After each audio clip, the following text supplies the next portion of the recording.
राधे राधे, जय श्री कृष्णा। आइए सुनते हैं पुत्रदा एकादशी व्रत कथा। श्रावण मास के शुक्ल पक्ष की एकादशी को पुत्रदा एकादशी कहा जाता है। इस दिन भगवान जनार्दन की श्रद्धा पूर्वक पूजा की जाती है। भक्ति पूर्वक इस व्रत को करने से सभी मनोकामनाओं की पूर्ति होती है। संतान प्राप्ति की इच्छा रखने वालों को यह व्रत अवश्य ही करना चाहिए। भगवान श्री हरि विष्णु की जय हो। कृपया कमेंट बॉक्स में प्रेम पूर्वक लिख दें, भगवान श्री हरि विष्णु की जय हो। आइए सुनते हैं पुत्रदा एकादशी व्रत कथा। कामदा एकादशी की कथा समाप्त होने पर धर्मराज युधिष्ठिर ने श्रावण के शुक्ल पक्ष की एकादशी के बारे में वही सब प्रश्न किए भगवान श्री कृष्ण से। इसके उत्तर में भगवान श्री कृष्ण ने कहा, हे पांडुपुत्र युधिष्ठिर, श्रावण शुक्ल एकादशी का नाम पुत्रदा एकादशी है।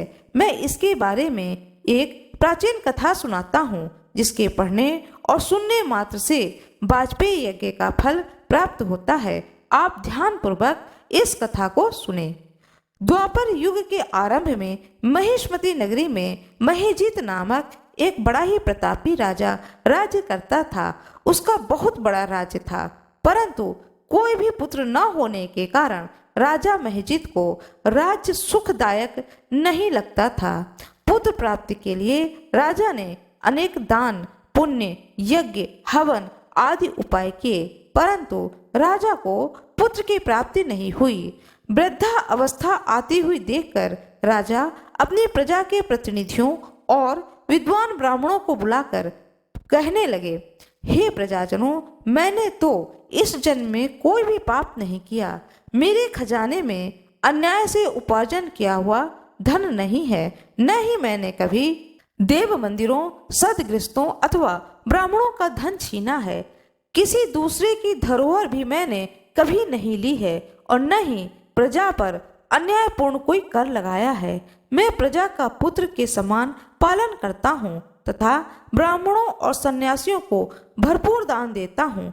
यद्यपि न्याय की रक्षा के लिए मैं अपराधियों को दंड देता हूँ, परंतु कभी किसी से घृणा की भावना नहीं रखता हूँ। सबको समान समझता हूँ, सज्जनों की सदा पूजा करता हूँ। इस प्रकार धर्म युक्त राज्य करते हुए भी मेरे पुत्र नहीं हैं। इस कारण मैं अत्यंत दुख को पा रहा हूँ। इसका क्या कारण है? राजा महीजीत की इस समस्या के निवारण हेतु प्रजा के प्रतिनिधि तथा मंत्री गण वन में जाकर के बड़े बड़े ऋषियों और मुनियों के दर्शन करते हुए किसी विद्वान तपस्वी की तलाश में लग गए। एक आश्रम में उन्होंने एक अत्यंत वयोवृद्ध, धर्म के ज्ञाता, बड़े तपस्वी, परमात्मा में मन लगाए हुए, निराहार, जितेंद्रिय, जीतात्मा, जीत क्रोध, सनातन धर्म के गुण तत्वों को जानने वाले, समस्त शास्त्रों के ज्ञाता महात्मा लोमस मुनि को देखा। एक कल्प के व्यतीत होने पर एक रोम गिरता था लोमस ऋषि का। इतने अधिक आयु थी उनकी। सबने जाकर के लोमस ऋषि को प्रणाम किया और उनके सामने बैठ गए। उन्हें देख करके ऋषि ने पूछा कि आप लोग किस कारण से आए हैं? आप मुझे अपनी समस्याएं बताएं। निस्संदेह मैं आप लोगों का हित करूंगा। लोमस ऋषि के ऐसे वचन को सुन करके सब लोग बोले, हे महर्षि, यद्यपि आप हमारी बात जानने में ब्रह्मा जी से भी अधिक समर्थ हैं, मगर फिर भी हम अपनी व्यथा कहते हैं। महिष्मतीपुरी का धर्मात्मा राजा महीजीत प्रजा का पुत्र के समान पालन करता है, परंतु फिर भी वह पुत्रहीन है। हम लोग उसकी प्रजा हैं।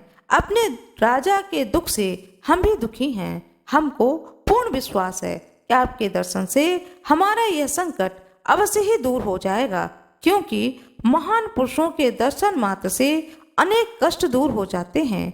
आप कृपा करके राजा के पुत्र होने का उपाय बतलाएं। इस बात को सुन करके ऋषि लोमस ने थोड़ी देर के लिए अपने नेत्र बंद किए और राजा के पिछले जन्म का वृतांत ज्ञात कर लिया। लोमस ऋषि ने स्नेह सिक्त वाणी से कहा, हे महानुभाव, आपका राजा पूर्व जन्म में एक निर्धन वैश्य था। निर्धन होने के कारण इसने अनेक बुरे कर्म किए। वह एक गांव से दूसरे गांव व्यापार करने के लिए जाया करता था। एक समय ज्येष्ठ मास के शुक्ल पक्ष की द्वादशी के दिन मध्याह्न के समय, जबकि वह 2 दिन का भूखा प्यासा था, एक जलाशय पर जल पीने गया। उसी स्थान पर तत्काल ब्याई गौ जल पी रही थी। राजा ने उस प्यासी गाय को जल पीने से हटा दिया और स्वयं जल पीने लगा। इस पाप के कारण राजा को निपुत्र होने का दुख सहना पड़ा। एकादशी के दिन भूखा रहने से वह राजा बना और प्यासी गाय को जल पीने से हटाने के कारण पुत्रहीनता का दुख भोगना पड़ा। सब लोगों ने कहा, हे मुनिश्रेष्ठ, राजा के इस पाप के निवारण का कोई तो उपाय होगा, अतः राजा का यह पाप नष्ट हो जाए, ऐसा कोई उपाय बताने की कृपा करें।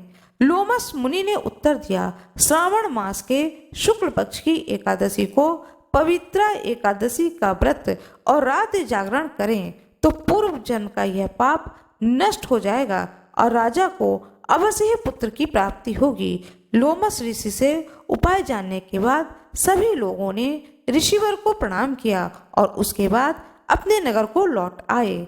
जब श्रावण शुक्ल एकादशी आई तो सबने मिलकर के ऋषि के आज्ञा अनुसार राजा सहित पुत्रदा एकादशी का व्रत किया और रात्रि जागरण किया। इसके पश्चात द्वादशी के दिन इसके पुण्य का फल राजा को दिया गया। उस पुण्य के प्रभाव से रानी ने गर्भ धारण किया और प्रसव काल समाप्त होने पर उसके एक बड़ा ही तेजस्वी पुत्र को जन्म दिया।